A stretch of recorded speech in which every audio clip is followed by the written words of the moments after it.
We've all heard it, the voice in our heads that tells us what to do, how to feel, and what to think. It seems like our voice, a part of us that defines our thoughts and decisions. But here's the truth. That inner voice is not really you. It's a product of conditioning, societal expectations, and your past experiences. The voice inside your head often doesn't speak from a place of authenticity. It's a collection of external influences, messages from family, society, culture, and media. These influences tell you what you should believe, what you should fear, and how you should behave. And over time, you internalize these messages, allowing them to shape your self-talk, your thoughts, and your decisions. But think about it for a moment. How much of what that voice says truly reflects who you are at your core? How much of it is actually your voice, as opposed to a compilation of everything you've been told to believe about yourself and the world? Nietzsche once said, "He who fights with monsters should look to it that he himself does not become a monster." Similarly, the more you listen to the external influences around you, the more you lose touch with your true self. You start to confuse the voice of society with the voice of your own authentic desires. Your inner voice may sound like you, but it isn't necessarily you. It's the echo of everything you've been taught, everything you've absorbed, and it's time to start questioning it. From a young age, we're conditioned by the world around us.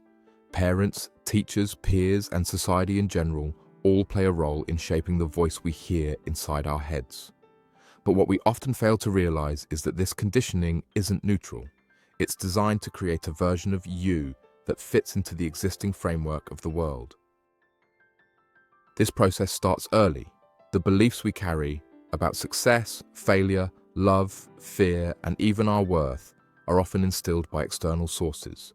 These beliefs aren't naturally yours. They're imposed. As we grow, we internalize them, and they become the foundation of that inner voice. Over time, the voice becomes so ingrained in us that we no longer question its authenticity. We think it is us, when in fact, it is a product of external influence. Take a moment to reflect. How much of what you think about yourself and your abilities came from your own inner knowing versus the voices you were taught to believe? The voices of authority, society, and culture shape what you think is normal or acceptable. And what's more, they often dictate how you should feel about things, from your career choices to your relationships. Nietzsche argued that one must still have chaos in oneself to be able to give birth to a dancing star. This chaos is the potential for personal growth, the space where you can shed the imposed beliefs and start listening to your true self. But to do this, you must first recognize that the voice inside your head is not truly yours. It's a mixture of everything you've been taught to believe. The challenge is this: most of us are not even aware of how deeply our inner voice is shaped by external forces. It feels so real, so authentic, that we forget it might not reflect our true self at all. Instead, it's a mask, a facade, one we wear because we've been told it's who we should be.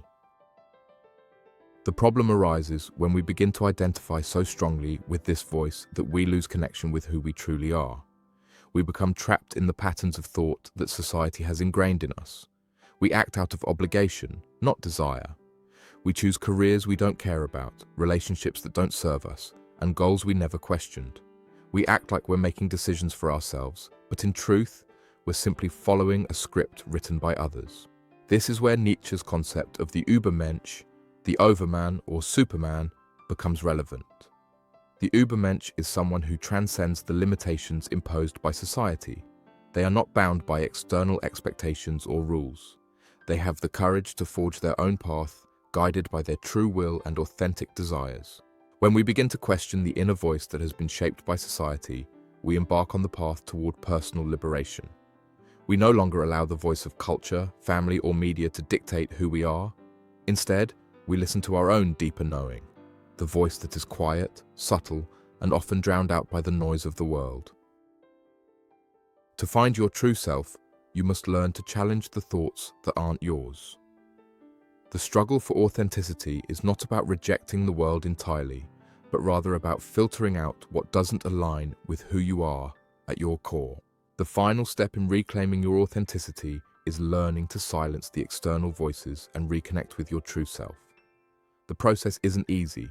It requires discipline, reflection, and the willingness to confront the discomfort that comes with breaking free from societal conditioning, but it is the only way to truly know who you are. When you start questioning the voice inside your head, you'll begin to realize just how much of it is noise. These thoughts, often loud and demanding, tell you what you should do, who you should be, and what you should desire. But underneath that noise lies your real voice, the quiet, powerful one that speaks from a place of truth, not obligation. It is the voice of your deepest self, untainted by the expectations of others. This voice will not always be the loudest one. It's subtle, intuitive, and rooted in authenticity. The more you cultivate stillness and silence, the clearer this voice will become. It will guide you not to what is expected of you, but to what is true for you.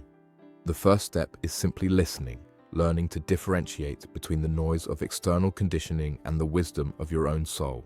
Nietzsche believed that he who has a why to live can bear almost any how. Your why comes from within.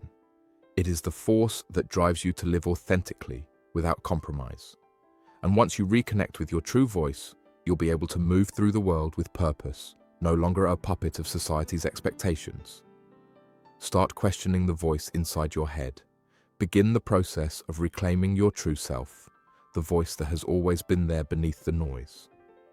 Subscribe to The Wisdom Seeker and join us on a journey of self-discovery.